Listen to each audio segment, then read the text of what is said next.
Cuando estaba hablando el apóstol hace unos momentos, mañana no sé si saben que es el 29 de abril. El 29 de abril es una fecha patria muy importante. Ya después les explicaré por qué ese día es una fecha patria. No sé usted a qué se refiere con fecha patria. Yo quiero decirle que mañana es el día de Noé. Creo, no fue por revelación, deduzco, interpreto, que si el 29 de abril es el día de los animales, nadie cuidó mejor a los animales que Noé. ¿No? Así que dedujo que pudo haber sido él que pensó que el 29 cualquiera. Que los teólogos me perdonen por favor lo que acabo de decir. Pero a la vez etapas, y tiene que ver con perfectos por su vida eterna en nosotros. Perfectos por su vida eterna en nosotros. Y de aquí vamos a compartir 4 pasajes bíblicos donde vamos a comenzar esta sesión que me corresponde a desarrollar perfectos por su vida en nosotros. Todos tenemos una tía que coloca vacunas, ¿no? Que coloca inyecciones. ¿Cuántos tiene una tía que coloca inyecciones? Esa tía que te da alegría cuando se va, pero no cuando viene. Acá hay una pastora, las pastoras que colocan... Ay, hermana, la amamos en Cristo Jesús. Nosotros teníamos una tía en casa que cuando venía ya preparábamos la cola porque sabía que no iba a vacunar. Ella venía para colocarnos alguna vacuna. Al principio lo odiábamos, pero después le dábamos gracias porque la vacuna nos prevenía de algunos posibles virus o enfermedades. Y la primera vacuna que como tío quisiera compartir, la primera vacuna es: nunca permitas que el servicio adormezca nuestra conciencia para atender a la palabra. Que la actitud de Marta nunca sea la nuestra. Marta tenía la conciencia adormecida para oír porque estaba demasiado feliz con el servir. Y cuando alguien dice: yo no necesito tanta palabra, yo soy feliz sirviendo. Sí, eso es bueno para la conciencia del alma, no para la conciencia del espíritu. Y ambos tienen conciencia. Mañana hablaré de la conciencia del espíritu, la conciencia de la vida. En la conciencia del alma uno se tranquiliza sirviendo, haciendo cosas, yendo, viniendo, y con eso cierra su vida. Pero en los momentos importantes de la vida, el servicio no me permitirá saber cómo debo actuar. Por lo que María oyó cuando el Señor iba a ser crucificado, supo qué hacer. Y eso es por saber oír. Ruego al Señor que estos 3 días que pasaremos juntos, independientemente de las personas que puedan compartirnos, tengamos la actitud que sobresalga a lo que hacemos. Que sobrepase a lo que estamos haciendo. Que lo que hacemos no nos haga descansar en el hambre del oír la voz del Señor. Entre muchas palabras habrá una palabra. Entre muchas palabras se hará oír su voz. Se ha invertido mucho para estos días aquí. Dios no pasará por alto para hacernos oír su voz. Señor, entre tantas gracias ministeriales, entre tantos santos que vamos a compartir juntos, queremos oír tu voz. Le decimos a nuestra alma que se aquiete con el servicio, que no justifique la ausencia del oír o del querer aprender por las cosas que hacemos, sino que sometemos lo que hacemos a la dirección de tu Espíritu, para que cuando hagamos algo, lo que hagamos, lo hagamos porque hemos oído primero. Señor, gracias por este ambiente tan precioso de hombres y mujeres que han reservado estos días para profundizar en tu verdad, en tu propósito eterno, en tu santa voluntad. Llevamos todo pensamiento cautivo a la obediencia a Cristo, toda ansiedad, todo pecado, todo peso, toda carga, sea arrancada de nuestra vida, quitada de nosotros, para conocer más profundamente a nuestro Dios y Padre de nuestro Señor Jesucristo, revélate a nuestras vidas, permítenos conocerte, trae luz, abundancia de luz. Señor, desde el primer momento que se inauguró esta tarde, confesamos que tu luz está en aumento para el crecimiento de tu verdad en nosotros. Gracias, muchas gracias. Vamos a leer el pasaje bíblico de Hebreos capítulo 10, verso 14. Hebreos capítulo 10, verso 14 hasta el 16. Hebreos capítulo 13, verso 20. Juan capítulo 17, verso 1 al 3. Y Romanos capítulo 8, verso 28 al 29. Sobre estos 4 pasajes trabajaremos en estas 4 ministraciones que podremos compartir juntos si así el Señor lo permite. El primer pasaje es Hebreos capítulo 10, verso 14. Y la Escritura, la palabra del Señor dice: porque con una sola ofrenda hizo perfectos para siempre a los santificados. Y nos atestigua lo mismo el Espíritu Santo, porque después de haber dicho: este es el pacto que haré con ellos después de aquellos días, dice el Señor, pondré mis leyes en sus corazones y en sus mentes las escribiré. Hebreos capítulo 13, verso 20 dice: y el Dios de paz, que resucitó de los muertos a nuestro Señor Jesucristo, el gran pastor de las ovejas, por la sangre del pacto eterno, os haga aptos en toda obra buena para que hagáis su voluntad, haciendo Él en vosotros lo que es agradable delante de Él por Jesucristo, al cual sea la gloria por los siglos de los siglos. Amén. Juan capítulo 17, verso 1 al 3. Estas cosas habló Jesús, y levantando los ojos al cielo dijo: Padre, la hora ha llegado. Glorifica a tu Hijo para que también tu Hijo te glorifique a ti, como le has dado potestad sobre toda carne, para que dé vida eterna a todos los que le diste. Y esta es la vida eterna, que te conozcan a ti, el único Dios verdadero, y a Jesucristo, a quien has enviado. Romanos capítulo 8, verso 28. Y sabemos que a los que aman a Dios, todas las cosas les ayudan a bien. Esto es, a los que conforme a su propósito son llamados. Porque a los que antes conoció, también los predestinó para que fuesen hechos conformes a la imagen de su Hijo, para que Él sea el primogénito entre muchos hermanos.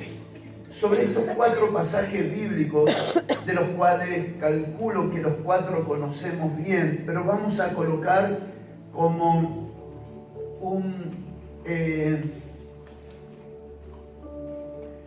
una lupa para mirar cada palabra, y no para ser exactamente firmes en el griego, en el hebreo, sino para entender el espíritu de la palabra.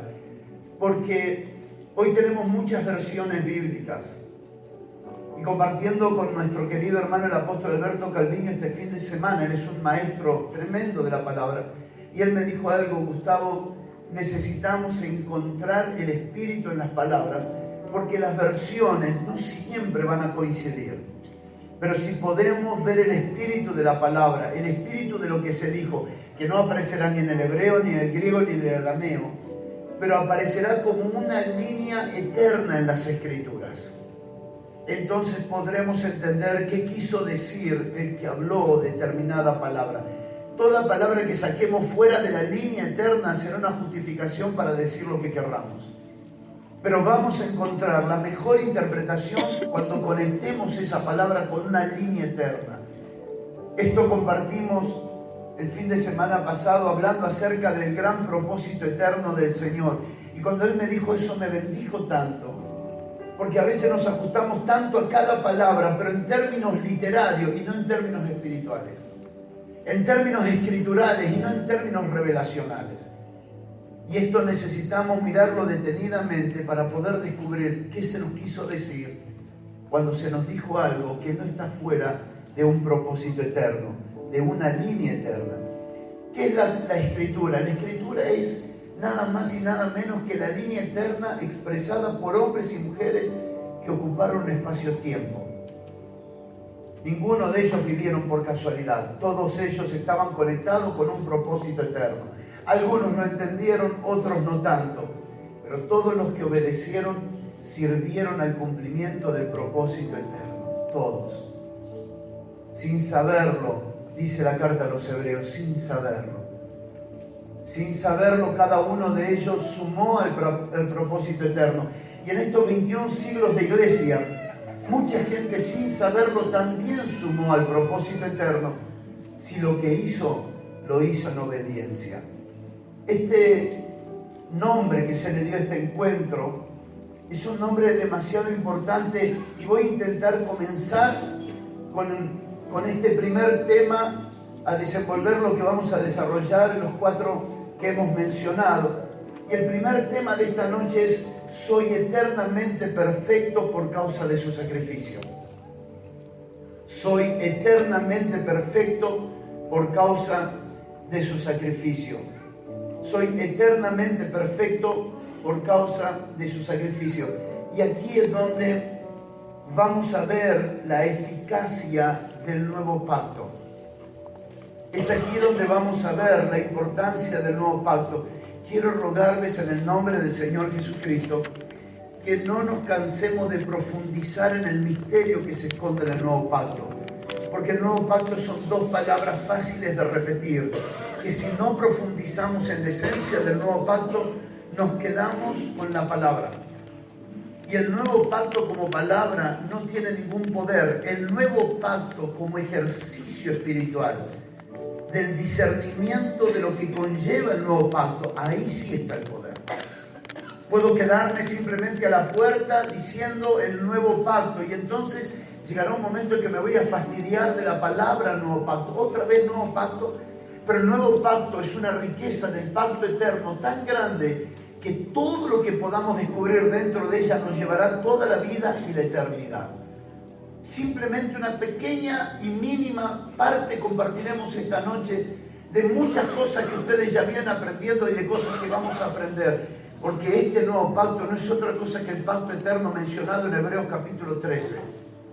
Y esto nos va a permitir descubrir algunas cosas que no hemos interpretado correctamente en el pasado y que podemos y tenemos que ser más exactos en cuanto a las Escrituras. Miremos este pasaje de Hebreos, por favor. Hebreos capítulo 10, verso 14, pero ahora con mayor detenimiento. Porque con una sola ofrenda, hizo perfectos para siempre. Esa palabra para siempre es la misma palabra eterna. Decir para siempre en las Escrituras y decir eterno es exactamente lo mismo. El que hace la voluntad de Dios permanece para siempre. O sea, permanece eternamente. Para siempre y eterno son sinónimos que hablan exactamente de lo mismo. Y dice, porque con una sola ofrenda, y aquí prestemos la atención al verbo, porque el verbo es hizo perfectos. No nos hará perfectos, sino que nos hizo perfectos. Con una sola ofrenda ya nos hizo perfectos. Y esto lo vamos a explicar, porque hay algo que sí se está perfeccionando. Pero ya nos hizo perfectos para siempre. Y luego usa un verbo allí, la versión Reina Valera, que no es la versión más exacta, porque en el original griego, que respondería a la esencia de lo que se viene hablando, no es para siempre a los santificados, sino como lo va a mostrar la NBI, cambia el verbo santificado por el verbo a los que está santificando. Y entonces le da el sentido más importante que trataremos de construir ahora. No es lo mismo decir para siempre a los santificados que a los que está santificando.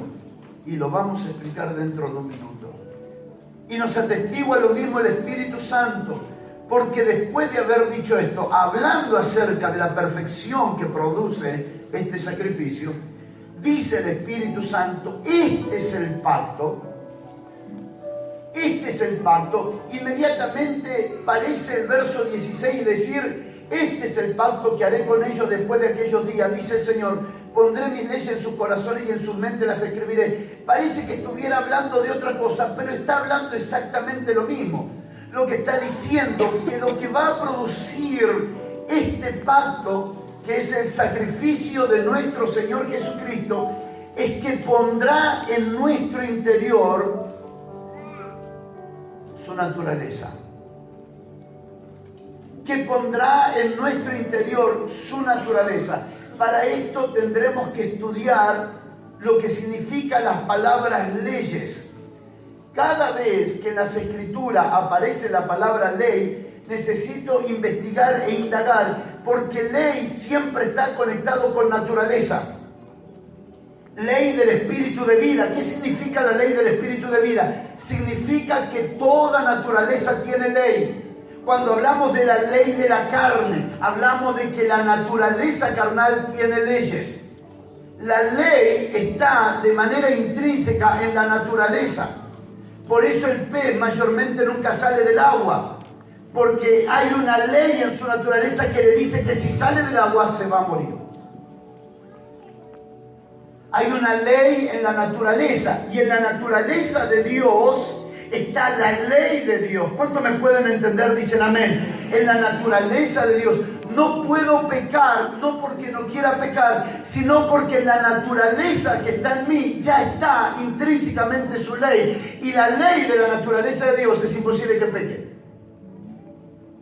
Si solo pudiéramos trabajar los próximos días, semanas, meses, descubriendo que cada naturaleza tiene ley. Dice el apóstol Pablo, he descubierto que aunque con mi mente quiero agradar a Dios, he descubierto otra ley en mis miembros. La ley de mis miembros, la ley de la carne, la ley de los deseos carnales. Entonces yo puedo ir en contra de una decisión, lo que no puedo ir en contra de una naturaleza. Por eso que aunque el hombre quiera ser santo, será conforme a la naturaleza gobernante. El hombre no es el fruto solo de lo que quiere, de lo que piensa o de lo que desea. El hombre siempre responderá a la naturaleza que lo gobierna, porque lo que va creando las leyes es la naturaleza que lo gobierna. Por eso hay que poner la ley contra los homosexuales, la ley contra el aborto, todo ese tipo de cosas. Lo único que hace es poner en evidencia lo que está en secreto, porque eso no corresponde a que prohibamos una ley o aprobemos una ley, porque eso se practica no por leyes aprobadas, porque aunque no estuvieran aprobadas, también se practican. Nosotros tenemos que entender que no va a haber más homosexuales porque se apruebe la homosexualidad. Solo se va a manifestar la ley que ya opera en el ser interior de las personas. Estamos tiroteando hacia el lado incorrecto. Estamos apuntando hacia el lado incorrecto. Y aquí es donde necesitamos los predicadores de la cruz. Aquí es donde necesitamos los mensajeros de la cruz, los predicadores de la cruz que portan el mensaje de la cruz, porque el mensaje de la cruz no viene a poner nuevas leyes sobre los hombres. El mensaje de la cruz viene a cambiar la naturaleza de los hombres, y al cambiar la naturaleza cambian las leyes que gobiernan el interior de las personas. Juntar a las personas en un auditorio y que no pasen por la cruz es como tener una bolsa de gato. Será cuestión de tiempo, se arañarán entre todos. Lo que hace la diferencia es la obra de la cruz. Ninguno será mejor o peor por ir a una congregación, sino por la experiencia devastadora del poder de la cruz, donde aniquila literalmente los deseos de nuestra carne con todas sus leyes intrínsecas que operan en su interior. Y nos fue dada otra ley, la ley del espíritu de vida, donde en esta vida también hay leyes que me impiden hacer ciertas cosas porque son contra natura, son contra naturaleza.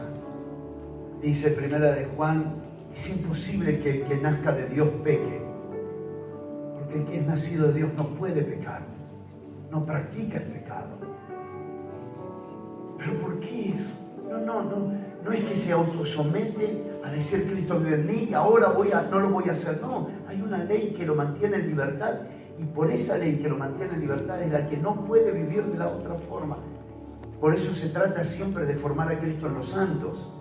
Por eso la tarea más delicada, más grave, más profunda a la que debemos dedicarnos los ministros es a formar a Cristo en los santos, no a tratar de ponerle un bozal a la naturaleza pecaminosa. Ponerle un bozal a la naturaleza pecaminosa será simplemente que un día despedace el bozal y todo lo que no hizo en 20 años lo haga en un día, simplemente porque tuvo un bozal y no una naturaleza gobernante. Este pasaje es demasiado importante y entender lo que significa este es el pacto. Hoy en día conmigo este es el pacto. ¿De qué estaba hablando? Del nuevo pacto.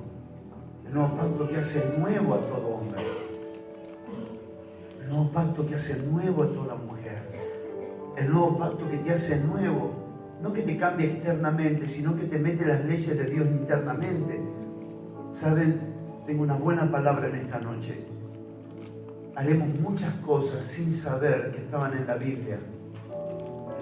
Y en la medida en que vayamos leyendo la Biblia, diremos, pero yo ya sabía esto. ¿Cómo es que yo lo sabía si no lo había leído? Es que lo que dice la Escritura ya está dentro tuyo. Todo lo que está escrito de parte de la naturaleza ya está dentro tuyo.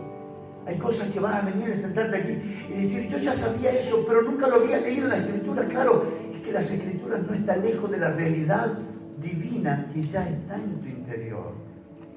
En este nuevo pacto, las leyes no operarán de afuera, sino desde tu interior. Hay una palabra aquí, la Biblia, la palabra, esa versión nueva, que no carece de sentido a lo que viene diciendo en este pasaje, dice de la siguiente manera, así se llama, Biblia la palabra. Y así, ofreciéndose en sacrificio una única vez, ha hecho perfectos de una vez para siempre a cuantos han sido consagrados a Dios. Me detengo para leerlo lento. Y así, dice exactamente lo mismo que la otra, solo que la amplía y le da un concepto más entendible a nuestro vocabulario. Y así, ofreciéndose en sacrificio una única vez. Por lo tanto, esta ofrenda que menciona Hebreos 10:14 es nada más y nada menos que la obra de la cruz. Es lo que pasó en la cruz. Ofreciéndose una única vez, ha hecho perfectos para siempre a cuantos han sido consagrados a Dios. Esta perfección de la que habla el autor a los Hebreos no es una perfección que contiene graduación. Es una perfección que no tiene proceso. Es una perfección alcanzada y lograda una vez y para siempre en la cruz del Calvario, para con aquellos que han sido separados por Dios eternamente. No es un proceso de perfección, es una realidad interior que debe asumirse seriamente. Y mañana hablaremos mucho acerca de que Dios nos ha hecho espíritus perfectos. El espíritu que portamos no se perfecciona. El espíritu que portamos ya es perfecto. Y explicaremos por qué ya es perfecto. Porque el que hizo este sacrificio es perfecto. El que hizo este sacrificio es perfecto. Y el que se une al Señor, un espíritu es con Él. Pero hay una versión que todavía nos ayuda un poco más y la NBI dice así: porque con un solo sacrificio ha hecho perfectos para siempre a los que está santificando. Y usa aquí un verbo que responde a la versión más genuina y original de esta escritura. Porque en este pasaje se define la esencia del nuevo pacto en la vida de un creyente, que ya nos hizo perfectos aunque nos está santificando. Ya nos hizo perfectos aunque todavía nos sigue y continúa santificando. Porque la santificación sigue siendo un derecho legal en el que nosotros ya somos santos en Él, pero en el proceso de la vida real seguimos siendo santificados. Por lo tanto, hay algo de mí que ya es perfecto y es en lo que debo pararme, aunque todavía en mí hay algo que se está santificando. ¿Y cuál es la diferencia entre el antiguo pacto y el nuevo pacto? Trataré de decirlo en 2 frases. El problema está que 2 frases no pueden definir un sacrificio eterno, a menos que Dios nos dé luz sobre esto. En el antiguo pacto, los hombres se santificaban para ser perfectos. En el antiguo pacto, los hombres se santificaban para ser perfectos. En el nuevo pacto, nosotros nos santificamos porque ya somos perfectos. En el nuevo pacto, no nos santificamos para ser perfectos. Esta es la mentira más grande del enemigo y lo vamos a ver dentro de unos minutos. ¿Por qué la mentira más grande del enemigo? Porque el enemigo siempre me hace creer que me falta ser más, que me falta ser más. Hermanos, nosotros ya estamos perfectos y completos en Cristo Jesús. Ya estamos perfectos y completos en Cristo Jesús. ¿Dónde? En mi espíritu. Por eso se nos pide, orad en el Espíritu, adorad en el Espíritu, hablad en el Espíritu, andad en el Espíritu, porque en el único lugar donde yo me sé perfecto es cuando vivo en el Espíritu. Cuando vivo en la carne me falta todo. Me falta todo, me falta santidad, me falta perfección, me falta consagración, me falta. Siempre me está faltando algo, porque mi alma siempre estará en un proceso de perfeccionamiento. Por eso que si me paro en el gobierno del alma, siempre sentiré que me falta y que nunca le doy a la medida. Y ahí entra en acción el espíritu de condenación. ¿Dónde entra en acción el espíritu de condenación? El espíritu de condenación entra en acción no cuando peco, sino cuando siento que me falta. Ninguna condenación hay para los que están en Cristo Jesús, que ya no viven según la carne, sino que ahora viven según la ley del Espíritu de vida. Esto no quiere decir que yo ya sea perfecto humanamente hablando, eso quiere decir que estoy parado en el lado del perfecto. Cuando vivo en el Espíritu, puede levantar tu mano, excepto los que están escribiendo. Los que están escribiendo, escriban por favor, siéntanse en libertad, quieren tomar mate, háganlo, quieren comer algo, coman, pero por favor. El que vive en el Espíritu se sabe perfecto, aunque también sabe que su alma seguirá siendo perfeccionada. ¿Por qué se nos pide? Vive en el Espíritu, anda en el Espíritu. No se nos pide. Yo recuerdo que en mi época, así como en la época de Pablo y Sila más o menos, nos decían, vive en el Espíritu, anda en el Espíritu. Y era todo como un mandamiento impuesto. Y entonces yo pensaba que vivir en el Espíritu era un asunto de oración. Que vivir en el Espíritu era un asunto de ayuno. Que vivir en el Espíritu era un asunto de servicio. Claro, las prácticas espirituales definían nuestra identidad. Y eso fue un error. Entonces tuvimos gente que ayunó orgulloso, gente que oraba mucho orgullosa de sus muchas oraciones. Ser espiritual no tiene que ver en primera instancia con una práctica, tiene que ver con una naturaleza. La naturaleza de Dios. Dios es espíritu. Ser espiritual no comienza con una práctica de cosas espirituales. Ser espiritual es Dios, Cristo, el Espíritu Santo. Su naturaleza operando en nosotros. No soy espiritual porque hago cosas espirituales, sino porque vivo en el Espíritu. Y en el Espíritu estoy completo. ¿Alguien diga conmigo completo? Perfecto. Acompáñenme a leer Filipenses capítulo 4, verso 12. Perdón, Colosenses. Me equivoqué de Censes. Es que estaba ahí cerquita, Filipenses. Colosenses capítulo 4, verso 12. Cuando lo tengan, por favor, digan sí. Os saluda Epafras, el cual es uno de vosotros, siervo de Cristo, siempre rogando encarecidamente por vosotros en sus oraciones. ¿Para qué? Para que estéis firmes, perfectos y completos en todo lo que Dios quiere. Si puede resaltar una palabra, que la palabra que resaltemos sea la palabra estéis.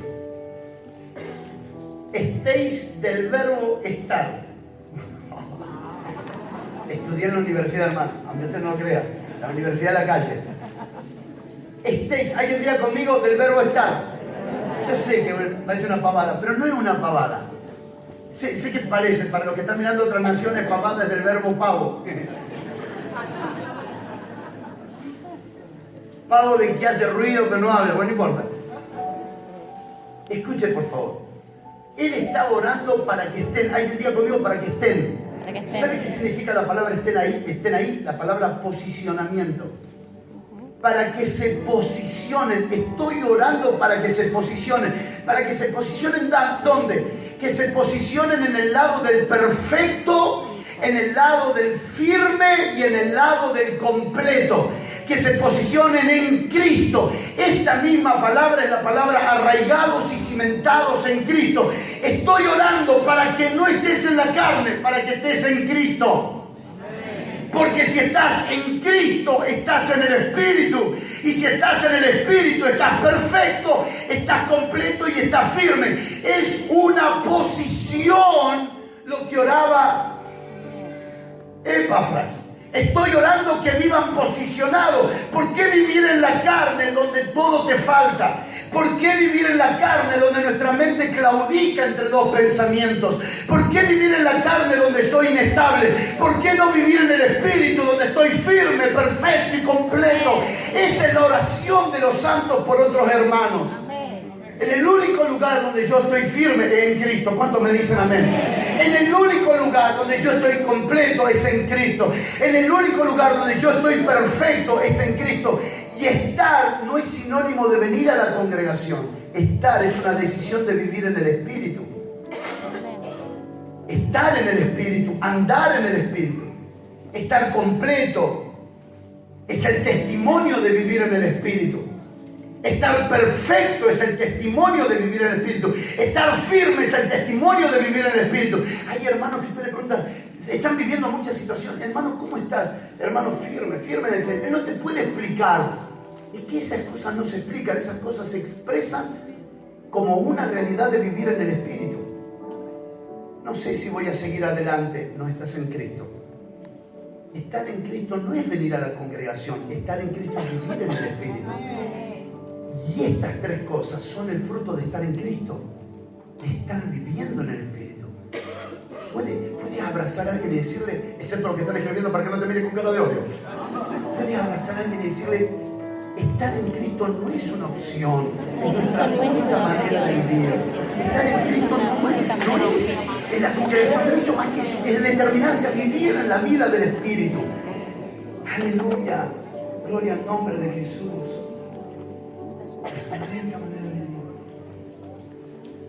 Y mi ser interior en Él, arraigado, cimentado, fundamentado en Él, es un estado de perfección, es un estado de firmeza, es un estado de plenitud. Y todo esto fue hecho en su muerte. Todo esto fue alcanzado por su muerte.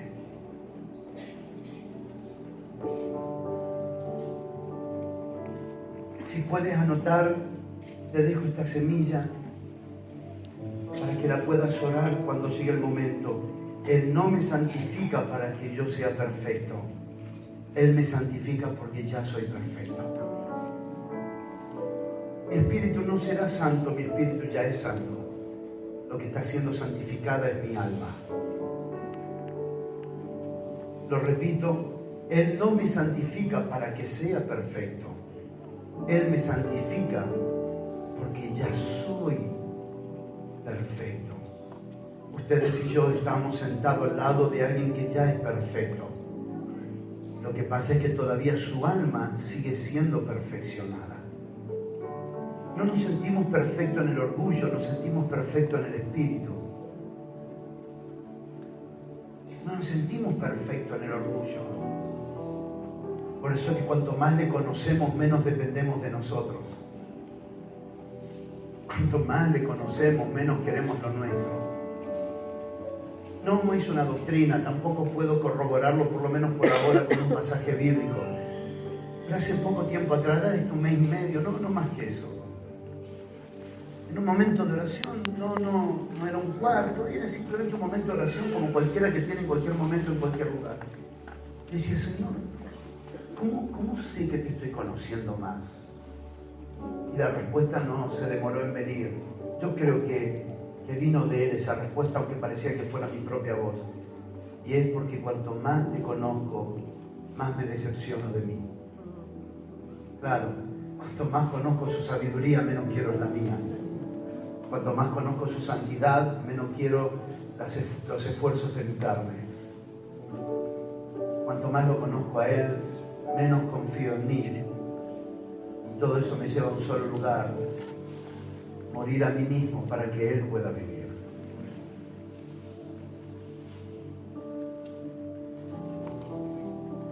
Cierro esta primera parte, aunque habrá mucho más que trabajar, y ustedes lo harán, y yo lo voy a hacer. Estoy completo y perfecto por su vida en mí. Estoy completo y perfecto por su vida en mí. Solo para ayudar, aunque ya lo conocemos todos, Primera de Pedro, capítulo 1, verso 9, pasaje que lo hemos leído en varias oportunidades. Primera de Pedro, capítulo 1, verso 9, obteniendo el fin de vuestra fe, que es la salvación de vuestras almas. Mi espíritu ya es perfecto, mi espíritu ya es salvo. Lo que está siendo salvado y perfeccionado es mi alma. Primera de Pedro capítulo 1, verso 22. Avanza un poco más. Primera de Pedro capítulo 1, verso 22. Y dice, habiendo purificado vuestras almas por la obediencia a la verdad. Y acá lo que viene ahora es lo que hace toda la diferencia. Por favor, diga conmigo, mediante el Espíritu. Por favor, dígalo otra vez, mediante el Espíritu, para el amor fraternal no fingido, amados unos a otros entrañablemente de corazón puro. Necesitamos leer desde el Nuevo Pacto estas Escrituras. ¿Por qué? Porque desde el Antiguo Pacto, al leer esta Escritura, pensábamos de esta forma. ¿Me prestan la Biblia por un momento? Lo leíamos de esta manera: habiendo purificado vuestras almas por la obediencia a la verdad. Entonces pensábamos que por más pasajes bíblicos que pudiéramos obedecer, estábamos siendo purificados o perfeccionados en nuestra alma. Sin embargo, no es lo que dice la Escritura, porque la operación del Espíritu Santo no es externa, la operación del Espíritu Santo es interna. ¿Dónde trabaja el Espíritu Santo? Romanos 8 lo define muy bien. El Espíritu da testimonio a nuestro espíritu. Por lo tanto, obediencia a la verdad no está diciendo que específicamente sea la obediencia a un pasaje bíblico. Y por favor, elevo al nivel más alto que ustedes puedan llegar a pensar conmigo de lo importante que son las Escrituras. Pero lo que está hablando el apóstol Pedro no está hablando de un libro que se lee, está hablando de una verdad interna que se obedece, a una ley escrita en el interior. A una ley que ya está escrita, que aprendo a obedecer lo que porto. Hermano, escuche, que aprendo a obedecer lo que porto.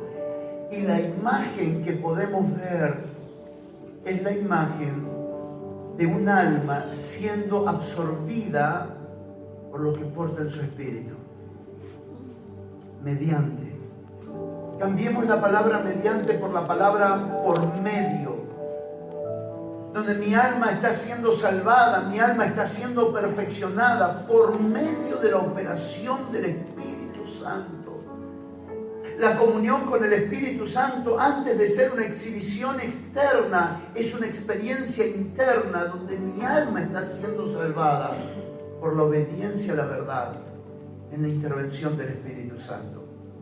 Recuerden ustedes que cuando Jesús habló del Espíritu Santo, Él dijo así: les enviaré otro consolador, el Espíritu de verdad. El Espíritu de verdad. ¿Cómo opera Él en nosotros? cómo Él está operando. Él me está llevando a mí a extraer a mi alma, a extraer hacia mi alma la riqueza de la verdad que portamos en nuestro interior. Y esta es la obra del Espíritu Santo. Y el fruto de la operación de la obediencia a la verdad siempre será amor. El fruto de la operación de la obediencia a la verdad será amor. Porque amor es la naturaleza de aquel que portamos.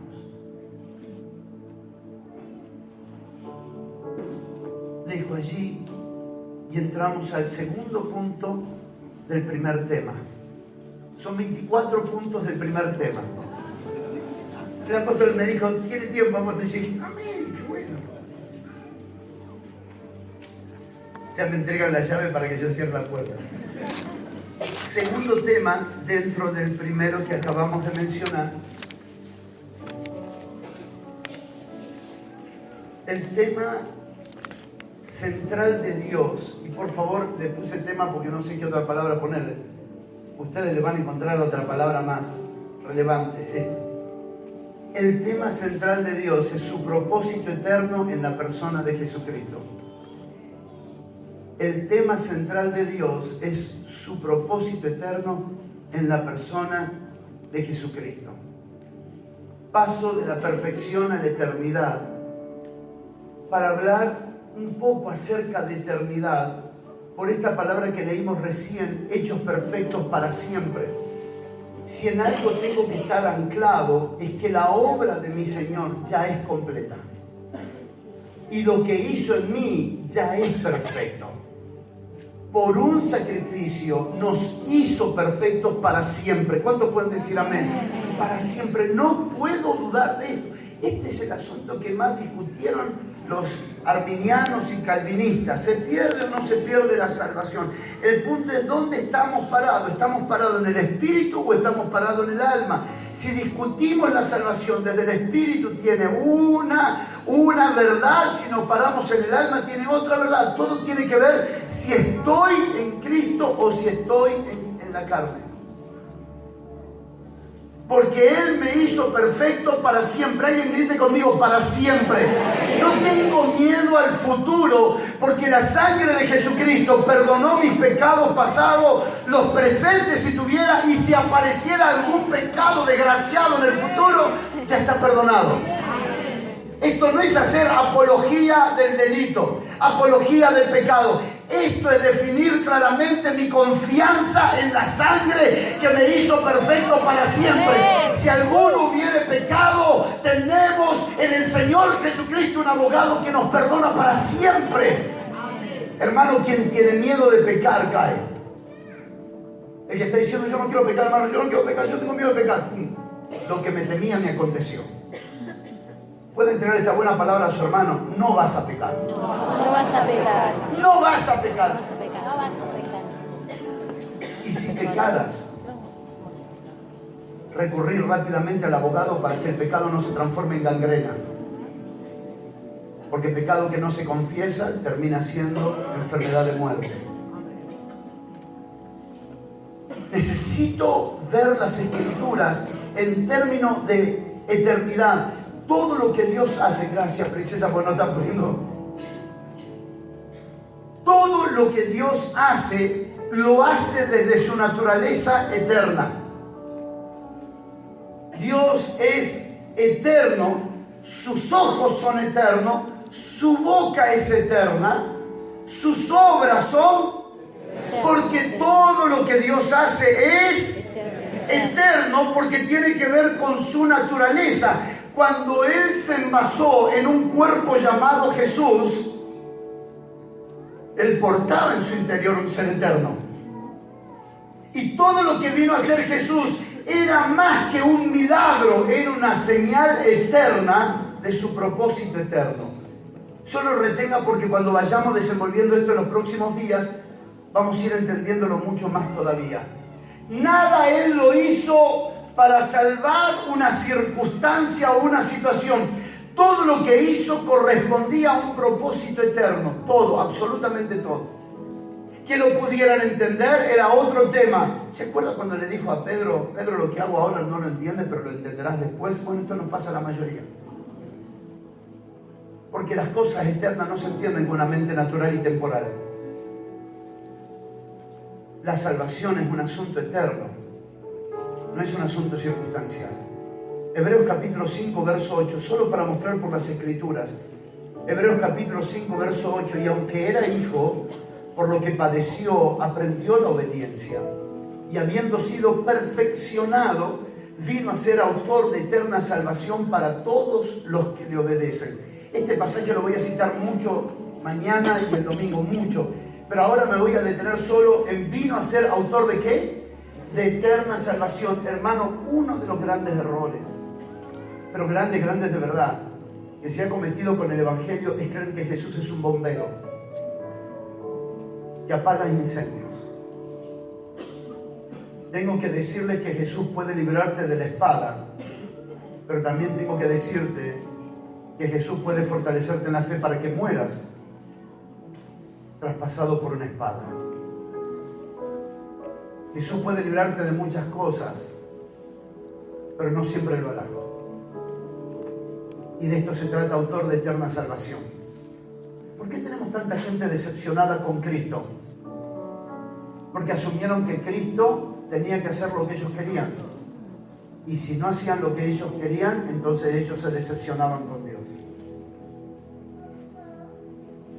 Cuando mañana hablemos de la cruz y hablemos del crucificado, la palabra crucificado tiene solo un sinónimo que explica la expresión crucificado, y es el que fue hecho Señor.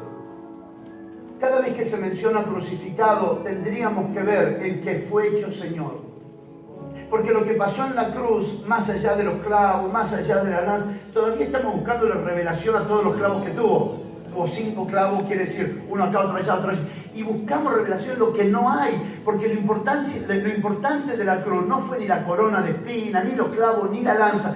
Lo importante de la cruz fue que Él fue hecho Señor. Hoy yo me quedo mirando y digo, pobrecito todo lo que sufrió, que eso fue lo que hizo Mel Gibson, que todos tuvieron pena de Él. Él no fue a la cruz con pena, Él fue a la cruz con gozo, porque Él sabía lo que iba a pasar después de la cruz.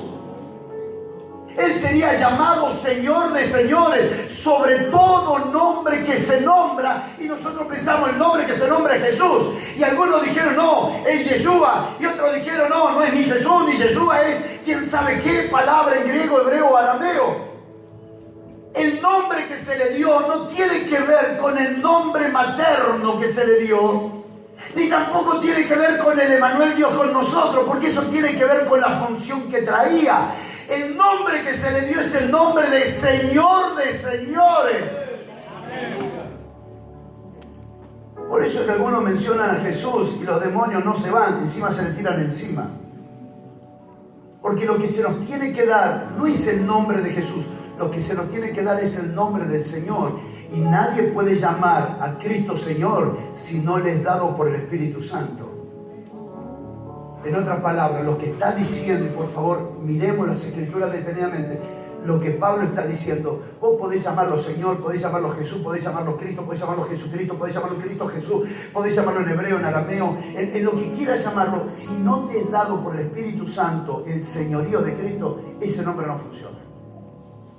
Porque no es una palabra de 5 letras, ni en inglés, ni en griego, ni en español. No es una palabra de 5 letras, es la revelación de lo que pasó en la cruz. En la cruz Él fue hecho Señor de señores, de todo lo que se nombra en el tiempo presente y en lo porvenir. Sobre todo nombre que se nombra, este es el nombre de el Señor. El que creyere en el Señor Jesucristo será salvo. ¿Qué pasó en el Salmo 22? En el Salmo 22 David tiene la visión de la cruz. Comienza diciendo, Dios mío, ¿por qué me has desamparado? En el Salmo 22 él cuenta las cosas que iba a pasar Jesús con sus vestiduras, cómo se iban a juntar alrededor de él para criticarlo. El Salmo 22 es el Salmo de la cruz. ¿Qué es el Salmo 23? El Salmo 23 es el Salmo de la resurrección. El problema está, el Salmo 23 no resalta la figura del pastor. El Salmo 23 resalta la figura del Señor, no del pastor. Alguien diga conmigo, el Señor. No, diga, si va a decir así, diga como tomó mate esta tarde. El Señor es mi pastor. ¿Por qué es mi pastor? Porque es el Señor. Porque es mi Señor. Porque si no es mi Señor, no es mi pastor. El Señor, alguien grite conmigo, el Señor es mi pastor. Nada me faltará. No me faltará santidad, no me faltará gozo, no me faltará salvación, no me faltará verdad, no me faltará justicia. Pero eso no es porque es mi pastor, es porque es mi Señor. Y una de las expresiones, escuchen, y una de las expresiones de su señorío es el pastorado. No es la única. Una de las expresiones de su señorío es el pastorado. Otra de las expresiones de su señorío es el reinado. Así que por momento a mi Señor lo veré en forma de pastor y por momento a mi Señor lo veré en forma de rey. Y podemos continuar toda la noche. Lo que no podemos negociar es la palabra Señor. ¿Qué pasó en la cruz del Calvario? En la cruz del Calvario mi Señor Jesucristo fue hecho Señor. Y los que están bajo su señoría, y ahora sí, levante sus dos manos, sus cuatro piernas y diga conmigo, nada me faltará. Nada me Porque faltará. cuando Él es mi Señor, yo estoy completo en Él. Yo estoy completo en Él. El mensaje del Evangelio es un mensaje que produce cambio de gobierno, no cambio de realidades. No un cambio de circunstancias, un cambio de gobierno. El Evangelio nunca prometió un cambio de realidades. Por eso para los chinos es muy fácil predicar a Cristo. Ellos saben que si predican a uno, al momento que lo predican, lo matan. Predican a otro y ellos tienen que pensar así. Si le predico, muere. Si no le predico, vive. Pero como ellos predican un cambio de gobierno y no un cambio de realidades, ellos no tienen problema de predicar al Señor Jesucristo. ¿Qué le ofrecemos a la gente para que quiera a Cristo? ¿Qué le ofrecemos? ¿Qué le ofrecemos? Ese es el problema. Nosotros tenemos que ofrecerle cosas que ellos necesiten o cosas que ellos quieran. Esto se trata de un cambio de gobierno. ¿Quién va a gobernar mi vida? No, ¿cómo uso a Dios para que bendiga mi vida? Señor, bendice mi vida. No. Bueno, pero me voy del tema. Y ya, ahí ya no podremos volver. Pero se la dejo porque así le queda más lindo. Decir ahí que mientras están escribiendo los pastores, por favor, mientras ellos escriben, vos decir esto, por favor. Dios no va a bendecir tu vida. Dios no va a bendecir tu vida. ¿Sabes por qué? Primero, porque no tenés vida. De antes. ¿Qué? Y segundo, porque el que está dentro tuyo ya tiene todas las bendiciones. El que está dentro tuyo ya tiene todo. Pero bueno, eso lo hablaremos en estos días, si Dios y la gracia de Dios lo permite. Así que yo no te digo, Dios te bendiga, porque el Señor no va a bendecir. Para los que están anotando y para los que no están anotando, que Dios tenga misericordia de ellos. Los que se rieron es porque no estaban anotando. Somos llamados a ser colaboradores de su propósito eterno.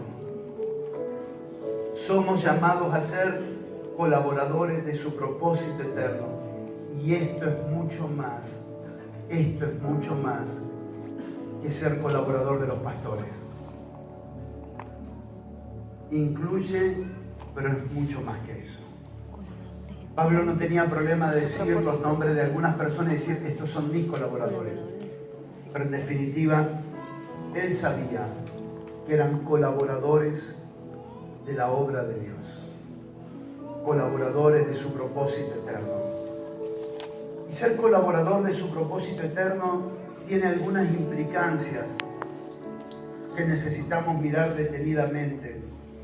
Número uno es ser consciente que todo acto de obediencia al Cristo que portamos suma a la manifestación de lo que fue consumado en la cruz como propósito eterno.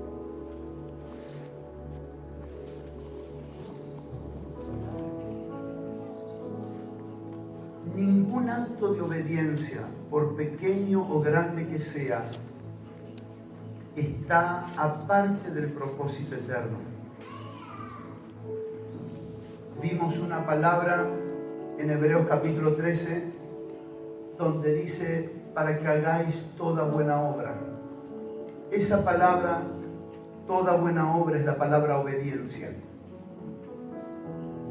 Toda buena obra siempre está ligado a la obediencia a Cristo. Toda buena obra siempre está ligado a la obediencia a Cristo, siempre. Mañana, con la ayuda del Señor, trabajaremos ahí más detenidamente. ¿Qué pasa cuando la mente de Cristo va creciendo en nosotros? Comenzamos a verlo todo de manera eterna. No son frases aisladas, son verdades tratando de capturarlas en una frase para ver cómo podemos ayudar a los hermanos. ¿Cómo sé que la mente de Cristo está creciendo en mí? Porque ninguno de mis actos dejan de sumar al propósito eterno. Cada uno de los movimientos sé que soy consciente que pertenecen a un propósito eterno. Es lo que trató Dios de plasmar en David, en Abraham, en Noé y en cada uno de los patriarcas, en cada uno de los padres generacionales, que no siempre se logró captar o no siempre se logró entender de cómo su vida afectaría a las próximas generaciones. De cómo su vida tendría que estar conectada con el propósito eterno. El error que comete Abraham con Agar no fue un error circunstancial, fue un error eterno. Pasaron casi 4.000 años. Israel sigue sufriendo el error que se cometió. Cuando el Señor lo llama a Abraham a la edad de 99 años, no le dice muchas cosas. Le dice simplemente esto: anda delante de mí y sé perfecto. Porque en el año 99 engendraría en el vientre de Sara a Isaac. E Isaac sería perfecto en términos de qué. Porque nosotros tenemos que definir en términos de qué somos perfectos. Si somos perfectos en términos de ausencia de errores o si somos perfectos en términos del propósito eterno. Porque Isaac no fue perfecto en términos de ausencia de errores. David tampoco fue perfecto en términos de ausencia de errores. Porque cuando está muriendo David, dice el Señor acerca de él: nadie hubo más íntegro que David, que apacentó a mi grey con integridad de corazón. Y cuando Salomón ora en Primera de Reyes capítulo 3, dice Salomón en su oración, hablando de su papá: Dios, así como mi padre fue perfecto delante de ti. ¿Qué es entonces perfecto si un hombre que censó, mató 70.000 personas? Un hombre que adulteró y dañó muchas cosas y mucha gente. Y un hombre que hizo cosas inadecuadas. Está bien, pero ¿por qué fue perfecto delante de Dios? Porque Dios mide perfección en términos del propósito eterno. Si un hombre, escuchen, para los que están anotando, si un hombre logra conectar fielmente en obediencia al propósito eterno, para Dios es perfecto, aunque haya tenido errores. Por eso que no hay buenas familias y malas familias. No existen buenas y malas familias. Solo existen familias que están conectadas con el propósito eterno o no.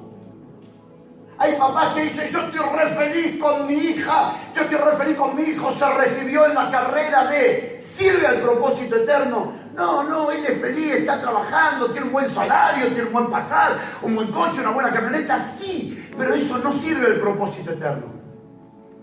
Tener una buena posición social solo tiene sentido si todo lo que tenemos es para sumar al propósito eterno. Si no, somos más de lo mismo. Buena familia o mala familia no se mide porque nos portemos bien o mal. Buena o mala familia es si suma a la construcción del propósito eterno. Y esto tenemos que entenderlo. Porque hay gente atrapada en culpabilidades y condenaciones. Porque cree que porque cometió un error, porque falló, porque pecó, está apartada del propósito. No, por favor, todavía la sangre de Cristo tiene poder para limpiar y para activar la naturaleza perfecta dentro de nosotros, para conectarnos al propósito eterno que empezó antes de mí y continuará después de mí, pero que yo puedo sumar. Tenemos una deuda generacional por gente que hizo cosas que Dios nunca le mandó. ¿Qué es lo que suma el propósito eterno? Por favor, aquí tenemos una alfombra maravillosa que nos podría ayudar y sumar en el entendimiento y definir a lo largo de 4.000 años, 6.000 años de historia humana, definirlo en esta alfombra roja. Y en esta alfombra roja definir el propósito eterno. Quien obedeció a Dios fue parte de un propósito eterno, porque Dios nunca planificó nada fuera de su propósito eterno. Cuando Dios habló con Noé, era su propósito eterno. Cuando Dios habló con Adán, era su propósito eterno. Cuando habló con Abraham, era su propósito eterno. Todo iba en dirección a su propósito eterno. Por eso es que la última cosa que vamos a explicar en esta noche, si el Señor nos ayuda, es qué es el propósito eterno. Porque todo lo que ellos hicieron fue esto. Hermanos, por favor, mírenme. Todo lo que ellos hicieron, no hicieron otra cosa que estar o no estar en el propósito eterno. Nunca se trató de errores o ausencia de errores. Nunca se trató de errores o de ausencia de errores. Siempre se trató de estar o no estar. Se dijo que no era perfecto. ¿Por qué era perfecto si tenía errores? Se dijo que David cuando murió era perfecto si él cometió errores gravísimos. Y la lista es grande. ¿Qué es lo que significa cuando Dios dijo: Saúl, eres quitado y el reino es quitado de ti? Lo que significa que el reino es quitado de ti. Eres fuera de la construcción. No entras en parte de la construcción del propósito eterno. En el propósito eterno están todos los obedientes a Cristo. ¿Cuántos me dicen amén? En el propósito eterno. Entonces cuando lleguemos allá, nos vamos a dar la mano con personas que no fueron, en términos de ausencia de errores, perfectas humanamente. Sin embargo, son considerados, porque lo que mide, por favor, alguien diga conmigo, lo que mide a toda persona, a toda familia y a toda generación, lo que mide es cómo se conectó con el propósito eterno. Lo que mide absolutamente todo es cómo se conectó con el propósito eterno. ¿Y cómo sé que esto es parte del propósito eterno? ¿Cómo sé que no estoy inventando algo? ¿Por qué? Porque Ismael nació fuera del propósito eterno. ¿Cuántos me siguen? Ismael, el hijo de Abraham y Agar, nació fuera del propósito eterno y se constituyó ¿en qué? En enemigo del propósito eterno, llamado Israel físico, para luego ser la Israel espiritual. Todo lo que se edifica fuera del propósito eterno termina siendo enemigo de lo que es el propósito eterno. Sin ir más lejos, Hechos capítulo 15, verso 24, por favor, si quieren leerlo conmigo, Hechos capítulo 15, verso 24. Los predicadores en algún aspecto somos como los borrachos, calentamos el pico y no podemos parar. Bueno, no importa que no sea rica. Yo estoy aprendiendo de su apóstol. Hechos capítulo 15, verso 24. Si lo tiene, por favor, dígame sí. Hechos capítulo 15, verso 24. Vamos a leerlo todos juntos en voz bien alta. Por cuanto hemos oído que algunos que han salido de nosotros, a los cuales no dimos orden. ¿Qué dice? No dimos orden, os han inquietado con palabras. ¿Y qué dice? Perturbando vuestras almas, mandaros circuncidaros y guardar la ley. ¿Por qué perturbaron lo que debían perfeccionar? Porque lo único que perfecciona es cuando tomo un hermano y lo traigo ¿a dónde? Al propósito eterno. ¿Cómo traigo a alguien al propósito eterno? Por la obediencia a la verdad.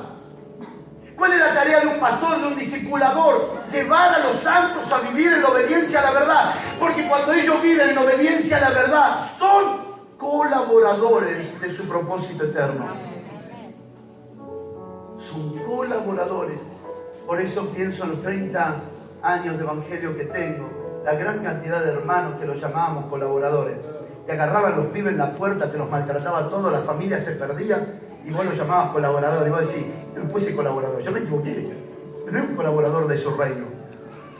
Un colaborador de su reino es diferente, suma al propósito eterno, trabaja por el propósito eterno. ¿Y qué es el propósito eterno? Es mucho más que acomodar una silla en la congregación. Por favor, no deje de acomodar las sillas. Es mucho más, es llevar a los santos a que obedezcan a la verdad, porque mientras obedezco a la verdad, todo lo que estoy haciendo da frutos del propósito eterno.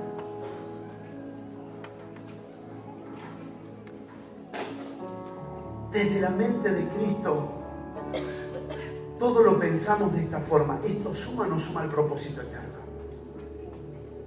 Cuando la mente de Cristo va creciendo en nosotros, lo que nos comienza a preocupar es si esto suma al propósito eterno. Imagínense que después de partir nos vayamos a la presencia del Señor y le digamos, Señor, aquí estoy. Y el Señor dice, Gustavo Daniel Lara, número de documento, no lo voy a decir. Dice, Gustavo Daniel Lara, abogado. Y el otro se llamaba igual que yo. No, vos. No, yo soy apóstol, hermano. Yo soy apóstol. Ustedes se equivocaron. Pusieron mal. Empezaba con A. ¿Saben? Les cuento una infidencia. El día pasado estaba predicando una conferencia muy bonita y presentan al próximo predicador que vendría después de mí, del cual no soy digno de desatar la correa de su calzado. Y como apareció la palabra prof, dijeron así, bueno, con nosotros va a estar el profesor Jonathan Lara. Y era el profeta Jonathan, pero no importa, le pusieron profesor. Me lo pusieron de profesor. Está bien, es mi profesor, pero... Ahora, imagínense que porque el nombre decía A, me llamaron abogado. No, ustedes se equivocaron, como en esa congregación, se equivocaron, yo soy apóstol. No, acá estaba escrito de vos eternamente que solo sumarías al propósito eterno si eras abogado. Pero escuchame, yo prediqué en el Centro Familiar Cristiano, Centro Familiar de Adoración, que es cristiano. Si tratamos el norte.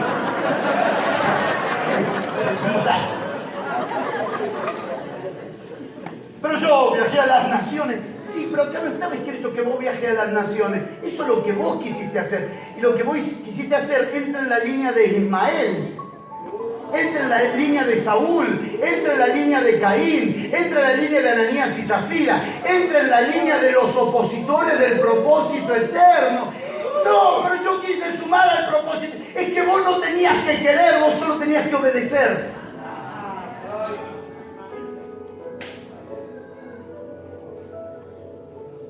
No quiero ayudar a Dios, solo quiero obedecer.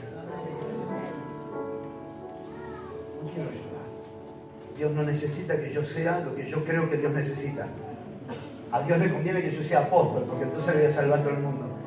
No, a Dios le conviene que yo solamente obedezca. Por eso que el perfeccionamiento viene en mi alma por aprender obediencia. Y esta es la tarea más noble de los padres, la tarea más noble de las autoridades públicas, de las autoridades espirituales, enseñar a los santos a obedecer. ¿Puedo pedirle algo, por favor? Identifica a los colaboradores, no trate de formarlos. Yo estoy formando un colaborador tremendo, vas a tener problemas terribles. Los colaboradores no hay que formarlos, hay que identificarlos. Porque ¿qué es un colaborador? ¿Sabe quién es un colaborador? Pedro, que no entiende una, pero está dispuesto a obedecer. Pedro, que tiene la experiencia en la pesca y vos lo mandás a buscar una moneda en la boca de un pez y el tipo va. Es como si le mandáramos a buscar, ¿se acuerdan ese chiste del martillo de goma? No sé si alguno de los que está aquí, bienvenido al cruce, alguien lo sufrió conmigo. O el clavo de goma. Andá a buscar el clavo de goma y yo lo fui a buscar. Yo era más goma que era. Pero Pedro era igual, le dije, andá a buscar una moneda en un pescado. Y él pudo decir, viejo, mi papá era pescador, mi abuelo era pescador, y no hay historia en la familia de que hay algún pescador que haya salido con una moneda. No son alcancía. Y Pedro fue, ¿sabe por qué? Porque Pedro es un colaborador. ¿Sabe qué es un colaborador? Un colaborador es una persona que obedece, que no tiene demasiadas cosas en la cabeza, está vacío y vive solo para obedecer. Por lo tanto, los colaboradores hay que identificarlos. Tampoco hace falta que diga amén, pero A los colaboradores hay que identificarlos. Por favor, no se encariñe con alguien y diga, este me va a salir bueno, a este le voy a invertir un poco de tiempo, porque después nos vamos a sentar juntos a llorar como comadre en desgracia de los sufrimientos que tuvimos con el tipo que sabía mucho pero nunca quiso obedecer. Para el propósito eterno se necesita una generación de obediencia. ¿Cuántos dicen amén? Sí, pero tiene todo que ver con eso. Vamos a terminar aquí, hermano. Vamos a terminar todos contentos. Hay que volver mañana. Hay que seguir un poquito más. Terminamos aquí. Solo quiero pedirle en esta noche que oremos en esta dirección. Señor, gracias por hacerme parte de tu propósito eterno. No soy enemigo de tu propósito, soy colaborador de tu propósito eterno. Señor, gracias por reunirnos, por alegrarnos, por regocijarnos, por disfrutarnos los unos a los otros. Gracias por abrir los ojos de nuestro entendimiento. Quiero suplicarte que solo tomes un minuto y con mucha seriedad puedas pedirle al Espíritu Santo: alumbra los ojos del entendimiento. Alumbra los ojos del entendimiento.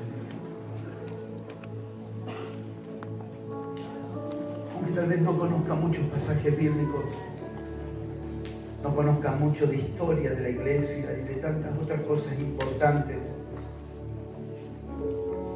si tan solo pudiera vivir para obedecer.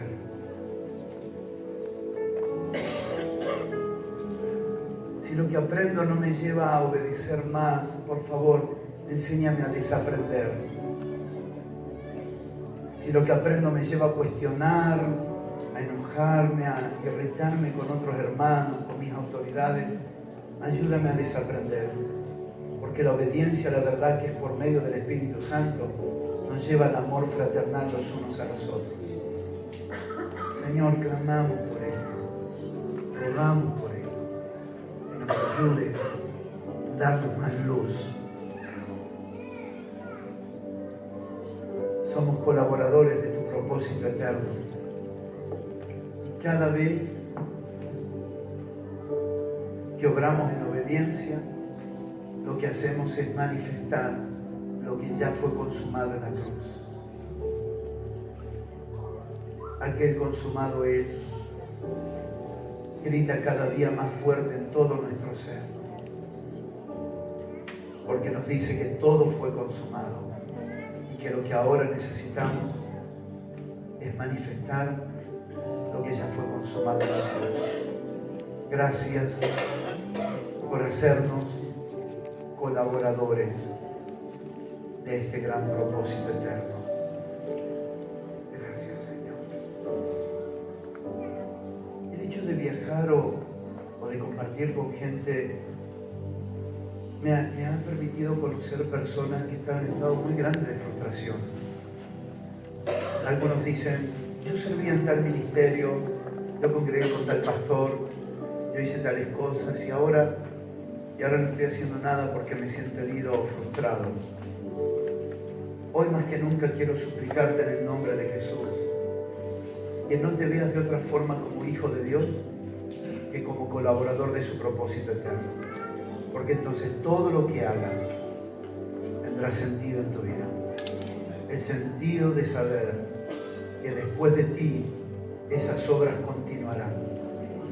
Porque fueron parte de un propósito eterno. Nunca te vas a arrepentir de obedecer al Señor. Jamás. Permanece en obediencia. Muchas gracias por recibir a toda la familia y recibir este mensaje en esta noche.